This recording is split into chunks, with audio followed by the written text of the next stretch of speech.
میں تو پنجتن کا غلام ہوں، میں تو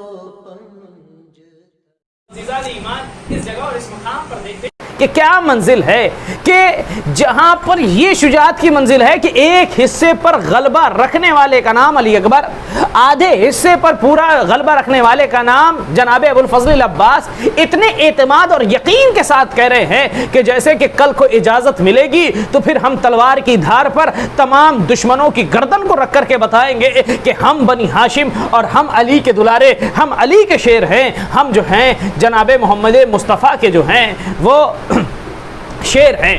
عزیزان ایمان جہاں پر یہ بات، وہیں پر ایک اور منزل کہ جب جناب بی بی سیدہ زینب سلام اللہ علیہ اپنے خیمے میں بیٹھی ہوئی، ٹھیک ہے، اتنے میں انہیں قرآن کے تلاوت کی آواز سنائی دی۔ جیسے ہی قرآن کے تلاوت کی آواز کو سننا تھا، اتنے میں انہوں نے اپنے خیمے کا پردہ ہٹایا تو کیا دیکھا؟ بھیا کے خیمے سے آواز آ رہی ہے۔ اب جیسے ہی بھیا کے خیمے کا پردہ ہلکا سا ہٹا کر کے اب جیسے ہی نظر کی تو کیا دیکھا کہ بھائی ہے، آنکھوں میں آنسو ہے اور اس طریقے سے غمگین اعتبار سے رو رہے ہیں، بین کر رہے ہیں کہ جس کی انتہا نہیں۔ اللہ اکبر۔ اس منزل پر کیا کہ دیکھا کہ بھائی آنکھوں میں آنسو ہے، بین کر رہے ہیں۔ جیسے ہی بین کو سنا نا، جیسے ہی بین کو سنا، اب اس کے بعد کیا کیا؟ جناب علی اکبر علیہ السلام کی طرف آگے بڑھی، ان کے خیمے کی طرف۔ دیکھا علی اکبر خیمے میں نہیں ہیں، پھر آگے بڑھنے کے بعد اب مولا ابو الفضل العباس کے خیمے کی طرف جیسے ہی آگے بڑھی تو کیا دیکھا؟ سارے بنو ہاشم کے جوان جو ہیں مولا ابو الفضل العباس علیہ السلام کو گھیرے ہوئے ہیں۔ سوچا کہ ایسے موقع پر جہاں پر میرا بھائی تنہا ہے اور یہ شب وہ ہے کہ جہاں پر گھوڑوں کے ٹاپوں کی آوازیں آ رہی ہیں، جہاں پر تلواروں کی آوازیں آ رہی ہیں، جہاں پر تیروں اور تبر کی آوازیں آ رہی ہیں، وہاں پر اس طریقے سے آواز۔ اللہ اکبر۔ میرے بھائی کو تنہا سب چھوڑ کر کے ایک خیمے میں جمع ہیں، ذرا دیکھے تو صحیح۔ ہلکا سا پردہ ہٹایا تو اب کیا دیکھا؟ سارے بنو ہاشم ایک طرف اور وہیں پر جناب مولا ابو الفضل العباس ہیں اور تلوار کو اپنے لیے ہوئے جیسے کمان بنائی جاتی ہے ویسے کمان بنا کر کے علی اکبر کی طرف جو ہے اپنے آپ کو رک کر کے اور ان سے مخاطب ہو کر کے کہہ رہے ہیں، بیٹا علی اکبر، کل کا سورج جب طلوع ہو اور اس سے پہلے کہ تیرا بابا میرا آقا مجھے اجازت دے دے، اس سے پہلے کہ یہ سورج غروب نہیں ہوگا، اس سے پہلے اگر حسینی پرچم کو میں کوفے کے دارالامارہ پر نہ لہرا دوں تو مجھے عباس نہ کہنا۔ عزیزو، جہاں پر عباس کی یہ گفتگو تھی وہیں علی اکبر بھی وہ تھے کہ جو جناب ابو الفضل العباس سے فن حرب اور ضرب سیکھ رہے تھے اور ان کے اندر بھی یہی بات تھی۔ لیکن اللہ اکبر، ایک منزل پر جہاں پر میں نے حق کی گفتگو کی کہ یہ وہ ہیں کہ جو حق کا وسیلہ ہیں، یہ کلمات ہیں، وہیں پر جہاں پر جناب مولا امام حسین علیہ السلام نے کلمہ استرجاع پڑھا تھا کہ انا للہ و انا الیہ راجعون رضن بقضائہ و تسلیما لامرہ، آنکھوں میں آنسو دیکھا، اٹھے ہی تھے کہ اتنے میں جناب علی اکبر کی صورت کو دیکھا۔ چونکہ علی اکبر کی صورت کو دیکھ کر کے مولا امام حسین علیہ السلام جو ہے اپنے دل میں تھوڑا سا، جس کو کہا جائے اپنے دل میں سکون محسوس کرتے تھے۔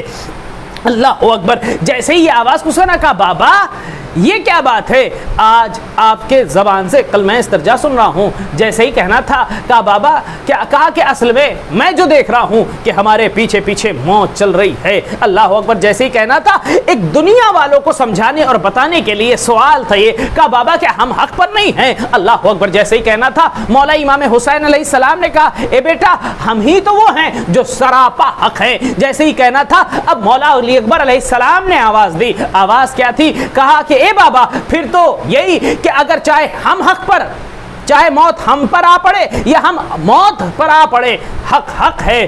ہاں عزیزو، یہی وہ حق کی گفتگو اور یہی وہ حق کی بات کہ جب اصحاب و انصار کام آنے لگے کربلائے معلی کہ جہاں پر تنہا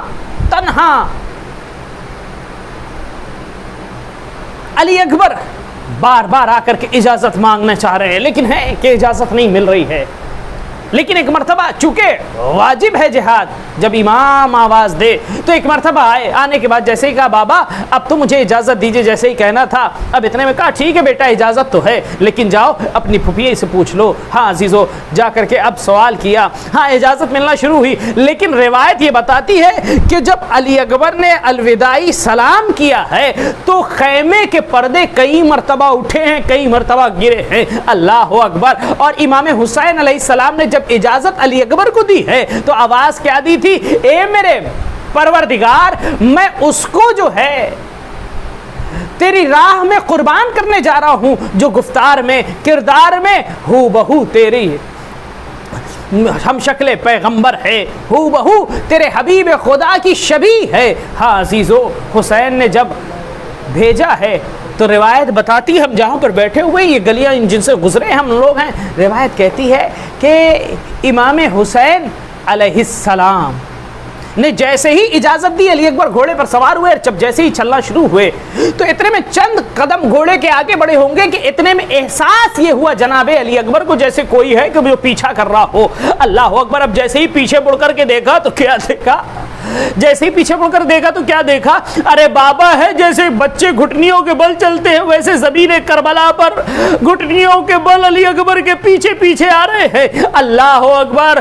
علی اکبر فوراً گھوڑے سے اترنے کے بعد کہا بابا آپ نے تو اجازت دے دی تھی، جیسے ہی کہنا تھا آواز دی اے علی اکبر کاش تم بھی صاحب اولاد ہوتے تو تمہیں پتا چلتا۔ اللہ اکبر! ہاں عزیزو، حسین نے پھر اجازت دی، علی اکبر آئے ہیں، میمنہ کو میسرہ سے تبدیل کیا، میسرہ کو میمنہ سے تبدیل کیا۔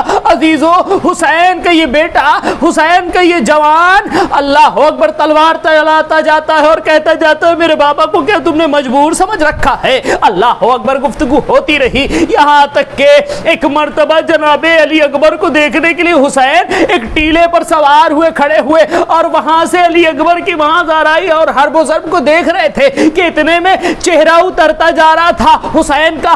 فضہ ایک مقام پہ کھڑی ہو کر کے دیکھتی جا رہی تھی، اتنے میں آ کر کے کہتی ہے اے لیلا لگتا ہے تیرے بیٹے کی خیر نہیں، حسین کا چہرہ ہے کہ اترتا جا رہا ہے۔ اللہ اکبر! جیسے ہی کہنا تھا کہا جاؤ ذرا میرے جو ہے والی وارث سے پوچھو کہ میرے بیٹے کی خیر تو ہے۔ اتنے میں جیسے ہی فضہ آئی ہے سوال کرتی ہیں، اتنے میں یہی تو حسین غریب نے کہا اے فضہ جا کر کے لیلا سے کہہ دو کہ اپنے بیٹے کے حق میں دعا کرے، کیونکہ ماں کی دعا بیٹے کے حق میں بے انتہا قبول ہوتی ہے۔ اللہ اکبر! آواز یہی دی ہوگی اے یوسف، اے یعقوب کو یوسف سے ملانے والے میرے بچے کو بھی ملا۔ ہاں عزیزو، اب جب علی اکبر آئے ہیں، ہونٹ میں پپڑیاں پڑی ہوئی ہے، خشک گلا ہے، زبان سوکھی ہوئی ہے۔ ہاں عزیزو، جیسے ہی آنا تھا حسین نے سینے سے لگایا، اتنے میں سینے سے لگانا تھا علی اکبر نے اس وقت ایک جملہ کہا بابا کاش ایک قطرہ آب مل جاتا، میں ان ظالموں کو بتاتا۔ اللہ اکبر! جیسے ہی کہنا تھا نا عزیزان ایمان، حسین بے کس باپ کرے تو کیا کرے، اتنے میں حسین غریب نے کہا اے بیٹا اپنی زبان میرے دہن میں دے دو۔ اللہ اکبر! اب جیسے ہی زبان کو دہن میں دیا ہے نا، روایت بتاتی ہے ارے حسین کے ذہن میں جیسے ہی حسین کے دہن میں زبان کا دینا تھا علی اکبر نے فوراً کھینچ لی۔ آواز کیا دی؟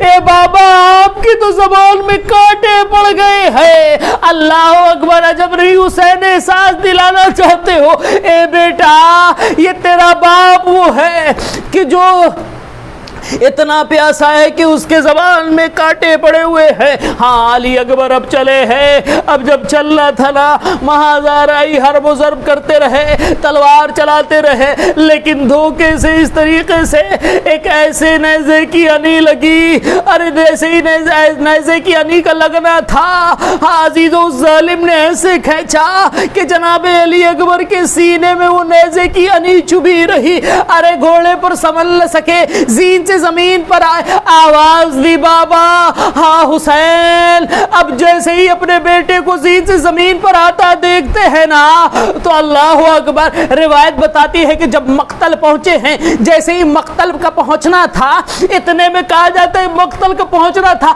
حسین کو کچھ نظر نہیں آ رہا تھا، آواز دیتے جا رہے تھے بیٹا علی اکبر ارے آواز دو تاکہ تیرے آواز کے سہارے تیرا باپ تجھ تک پہنچ سکے۔ جب سے تو زین سے زمین پر آیا ہے تیرے باپ کے آنکھوں کی روشنی چلی گئی ہے۔ اللہ اکبر۔ علی اکبر کے پاس اسی مقام پر جب آئے ہیں حسین تو کیا دیکھا؟ ایڑیاں رگڑ رہا ہے جوان، سینے پر ہاتھ ہے۔ عزیزو سینے پر ہاتھ ہے، اپنے باپ کو نہیں بتانا چاہتے ہیں کہ سینے میں برچھی کی انی گڑی ہوئی ہے، لیکن عزیزو روایت بتاتی ہے کہ جیسے ہی خون سے لت پت ہاتھ دیکھا، سینے میں خون دیکھا، حسین غریب نے سوال کر لیا بیٹا یہ خون کیسا؟ اللہ اکبر جیسے ہی کہنا تھا نا اتنے میں علی اکبر سے رہا نہ گیا، آواز دی بابا سینے میں برچھی کی انی لگڑی ہوئی ہے جس کی وجہ سے سانس نہیں لی جا رہی ہے۔ حسین غریب نے نجف کا رخ کیا، آستین کو بلند کیا، آواز دیے بابا علی مرتضیٰ، ارے خیبر کا در اکھاڑنا آسان تھا لیکن جوان کے سینے سے برچھی کی انی نکالنا یہ حسین سے پوچھو۔ یا علی کہہ کر کے جیسے ہی برچھی کی انی نکالنی چاہی، فقط علی کی برچھی کی انی نہ نکلی بلکہ کلیجہ علی اکبر نکلا۔ ہائے رے غربت حسین کی، وہی روح قفس عنصری کو پرواز کی۔ جوان کا لاشا حسین سے اٹھتا، وَسَيَعْلَمُ الَّذِينَ ظَلَمُوا أَيَّ مُنقَلَبٍ يَنقَلِبُونَ إِنَّا لِلَّهِ وَإِنَّا إِلَيْهِ رَاجِعُونَ رضاً بِقَضَائِهِ وَتَسْلِيمًا لِأَمْرِهِ۔ پروردگار ہماری اس مختصر سی عبادت کو قبول فرما۔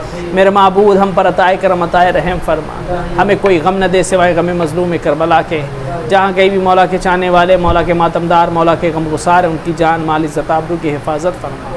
اے میرے معبود جو بے روزگار انہیں روزی عنایت فرما، جو روزگار سے ان کی روزی میں اضافہ فرما۔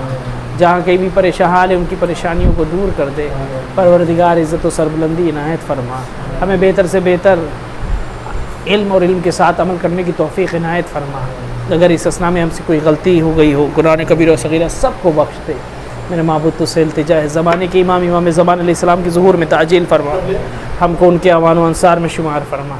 تقبل اللہ منا منکم جمیعا، اللہم صلی اللہ